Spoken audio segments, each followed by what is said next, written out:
I'm Dr. Gavin Setson and want to thank you for choosing Albany ENT and Allergy Services for your allergy assessment and treatment. Your allergy test will take approximately 45 minutes. We'll be testing you for common allergens that are prevalent in the Northeast. And these include grass, weed, and tree pollen, cat, dog, molds, dust, mouse, and cockroach.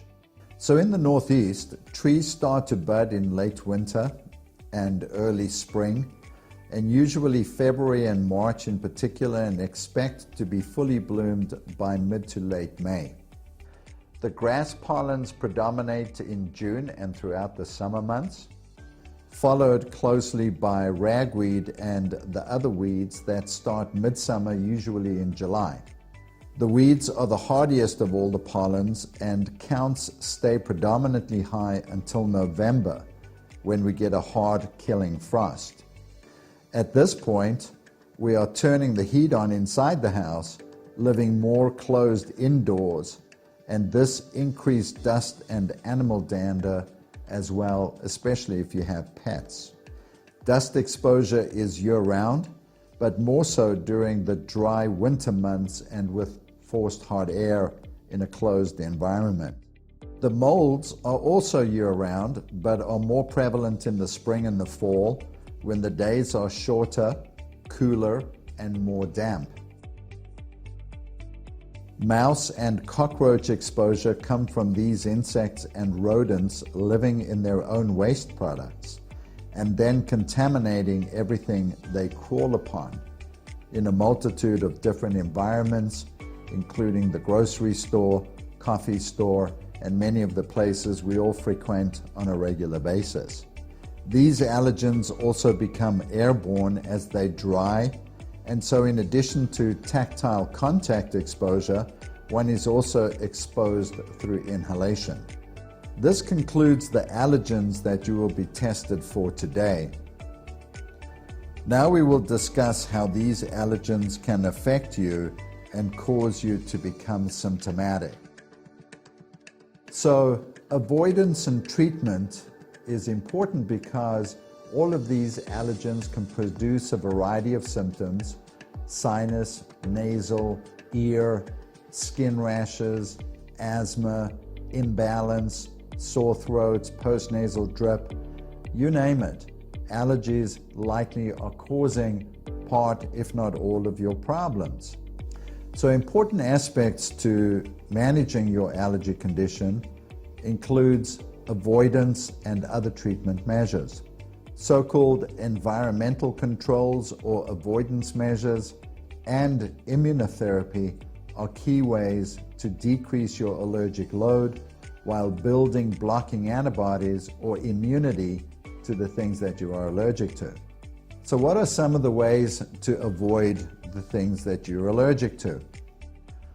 For grass, weed, and tree pollen, it is recommended to keep windows closed in the home and the car and use the air conditioning where possible. This keeps the pollen outside and away from your immediate surroundings while at home and driving. Avoiding hanging clothes and bedding outside to dry is helpful because pollen adheres to damp fabric and then exposes you even when you are indoors or sleeping.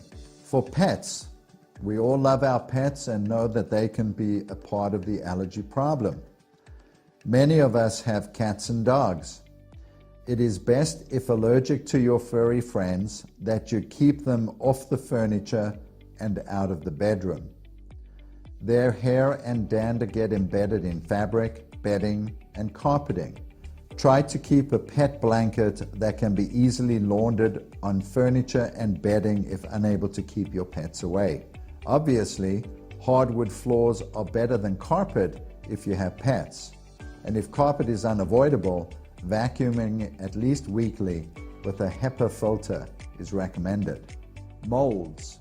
Molds are year-round allergens that thrive in cool, damp, dark spaces. Spring and fall are among the months with the highest mold counts. Working with soil, gardening, weeding, and raking leaves can increase mold exposure. Wearing a mask and washing after these chores will help decrease vulnerability. Keeping a dehumidifier in the basement at 45 to 55% humidity will also decrease mold spores. Covering houseplants with a layer of sand will decrease mold in the home, as well as spraying the tub and shower with a mold and mildew remover containing bleach. Dust allergens. These are also common year-round offenders. The dryness during the winter months causes increased house dust. Forced hot air homes causes more widespread dust in the home. A humidifier can add moisture to the air, and it is advised to eliminate dust-collecting objects in the home such as area rugs, throw pillows, and other knickknacks and stuffed animals, especially in the bedroom. It is also advised to wash bedding in hot water at least weekly and to dust mite covers on the mattress and pillows to avoid subjection to dust mites. Mouse and cockroach. Exposure to these are unavoidable. We all have indirect exposure to mice and cockroaches through things that we buy from the grocery store, such as soup cans, soda cans, jars, and boxed items. These pests contaminate mail, packages, clothing, and fabrics. Anything that you can think of that has been housed in a delivery vehicle, a ship, or a warehouse, to name a few, has likely been overrun by mice and cockroaches. Some ways to avoid this exposure are to wash your soup and soda cans, wash your hands, and dispose of the paper and cardboard of delivered envelopes and packages. This brings us to the end of our environmental allergen exposure and avoidance summary. You may find more detailed information regarding your specific test results in the Allergy Handbook found on our website.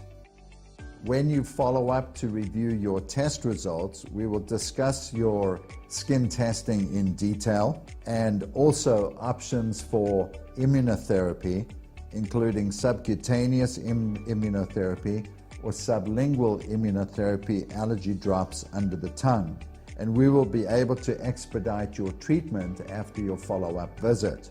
So, medications are helpful, avoidance measures and dietary modification can be helpful, and then immunotherapy, allergy shots or allergy drops are the definitive treatment option for allergies and are the only treatment option that will statistically, significantly, clinically improve the allergy condition or allergy disease, if you will, in providing long-term relief and control of the allergy problem to limit progression, improve symptoms, lessen medication requirement, and improve quality of life and outcomes.